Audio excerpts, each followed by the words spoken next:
Hi guys, welcome back to the channel. Today is day 11 of 100 machine learning projects.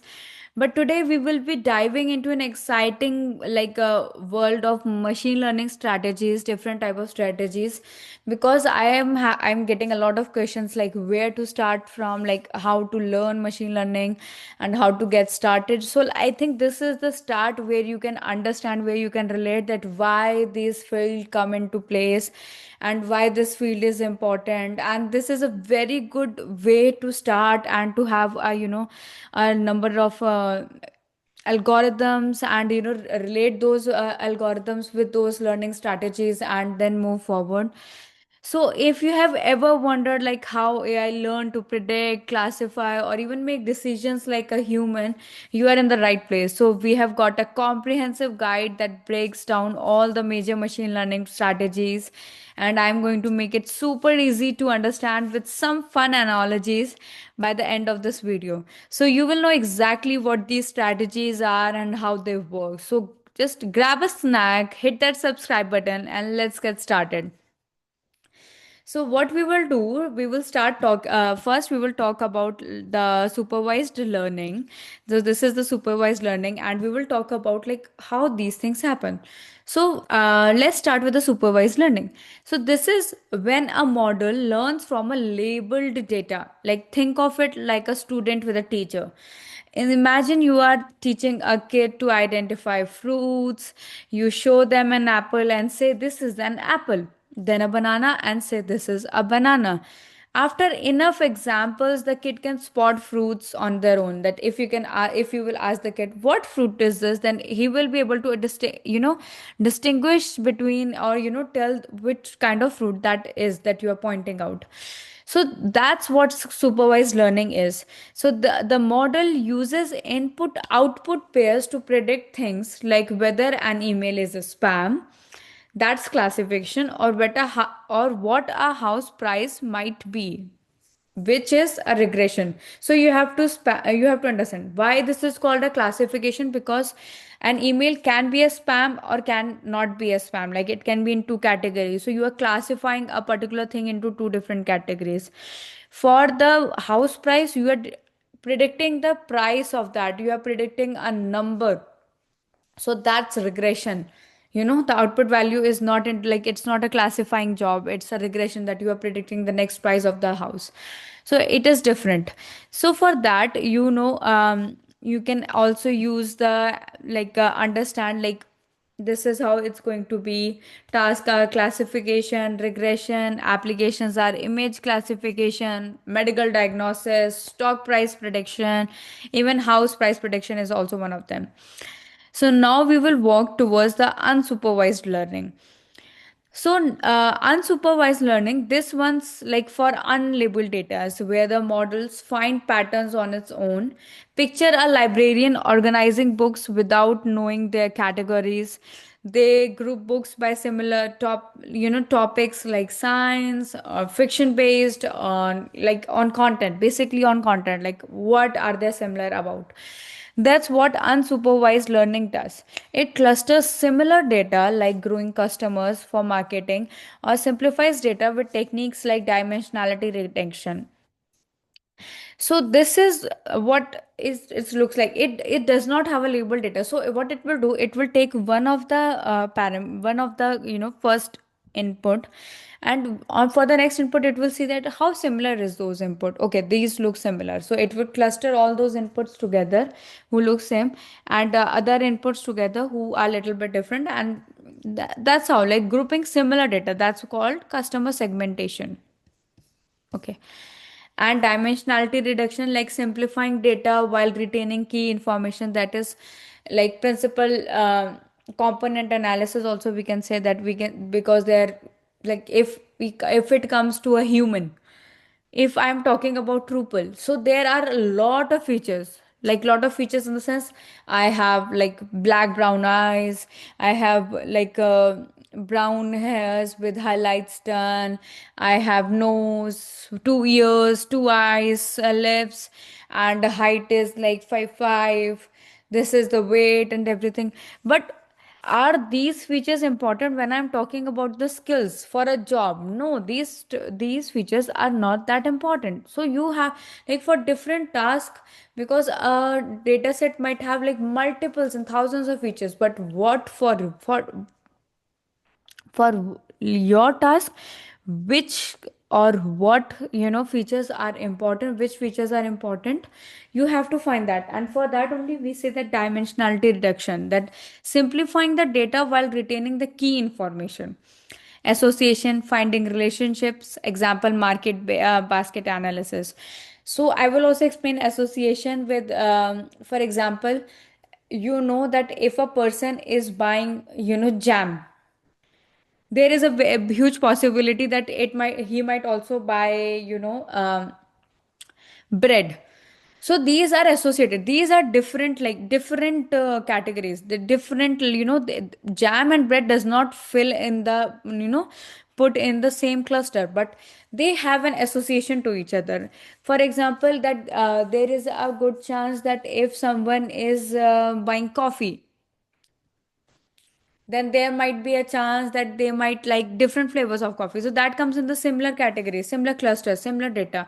But with bread and these things, it's different thing, and it can be used in like same scenarios. So that's what I'm talking, like they finding relationships, like how a customer, like how they're buying things, that okay, if you introduce this, so you can also add like, for example, if someone is buying the jam and someone is buying the bread, so there might be a good chance that they will also buy the butter, butter or peanut butter. So you will try to put those things together so that it's easier for the customer to find those things together. So this is what association looks like, finding relationships. So the application of unsupervised learning is customer segmentation, anomaly detection, and data compression. So we will also go through all of these, I think, in coming projects. Coming projects, we will be covering like all, like most of the segments, like what we are talking about. So that this is why I'm going through all the strategies that we have, so that you have a little bit idea, like okay, this looks like that, why we have the label data, then why we are not, why we are doing the, why we are going through towards the unsupervised learning. As you remember, like last video we did the fraud detection, but in the fraud detection we had the label data, but we chose unsupervised learning strategy to make sure that it is learning about using isolation forest, one class SVM, to make sure that our model is learning about the outliers or the fraud transactions, because there was an imbalance of the data. So this is where unsupervised learning can help. So now when it comes to semi-supervised learning, so this is a learning, semi-supervised learning is like mix of both words. Like imagine a chef with a few labeled ingredients, like this is salt, but a ton of unlabeled ones. By tasting and experimenting, they figure out how to use the rest. And this strategy uses a small amount of labeled data and lots of unlabeled data to save time and money. It's great for things like text classification or image recognition when labeling is very expensive. So this is important. Like different kind of scenarios are there. Text classification. What we call into text classification is the sentiments. There might be a category, like for different reviews. There might be, like for all the reviews, there might be sentiment that this review is positive, negative, or neutral. So this that category will come under semi supervised learning dataset, and how you are using your dataset, if it has label data, and if you are able to provide labels to like some amount of data, but other amount you are not able to do that, then it's semi supervised learning. So now moving forward, we are moving towards the reinforcement learning. So for the reinforcement learning, this is like training a dog to do tricks. When the dog sits and gets a treat, it learns to repeat that action. If it messes up, no treat. So the model or agent learns by trying things in an environment, getting rewards or penalties. So it's how AI masters games like AlphaGo, or teaches robots to navigate. So this is very important. This is a perfect decision making scenario, that which one is the best. So for the reinforcement learning, we can use this for game playing, especially for the game playing, that which is the best scenario they are trying. Okay, if you got like, even if like in PUBG, if you are playing and if you get shot, you are out of the game. So there are some of the things, if you're going out and see the rewards and everything, that's how the agent is also learning. Like for robotics, for resource management as well, how these things are. If the robot is doing the task very well, then you give him a reward, and if not, then you make sure that he knows that this is not the like intended path that you wanted him to take. So you penalize him. So that is also very important. Now let's come to self-supervised learning. The model creates its own labels from the data, often through pretext tasks, to learn useful representation. Imagine solving a jigsaw puzzle without the box image. You figure out how pieces fit by their shapes and patterns, learning about the picture in the process. The puzzle itself teaches you without needing external labels, right? So that's the application. This is the very important self-supervised learning model, that is the BERT, that is pre-training language models like BERT, image feature extractions, and speech processing. So they will identify on its own, like they have mathematical formulas, but they will identify the shapes, the features, the edges of the images. So this is how, and where if it is a number like a MNIST data set, then with self-supervised learning, they will even try identify different, how many different types, like how many different ways a number is written into. So that is self-supervised learning. It takes a lot of, but for these self-supervised learning, it takes a lot of data set, like in good amount, like in millions you have to train your models to make it learn like very well. So this is one of the thing. And when it comes to the transfer learning, it uses a pre-trained model from a general task and fine tunes it for a specific task, leveraging prior knowledge. So this is like how this knowledge, what this knowledge is, you are tuning that. We have also implemented the transfer learning, if you guys remember. It's like skilled pianist learning guitar does not start from scratch. They know what their music knowledge, like rhythm, notes, they transfer, right? You can use those information about the rhythms, the notes, and making guitar learning faster. So the pre-trained model is like the pianist existing skills. So you already have a skill of your own, and now you want to learn something different. For example, there is a chef who knows how to cook Indian food.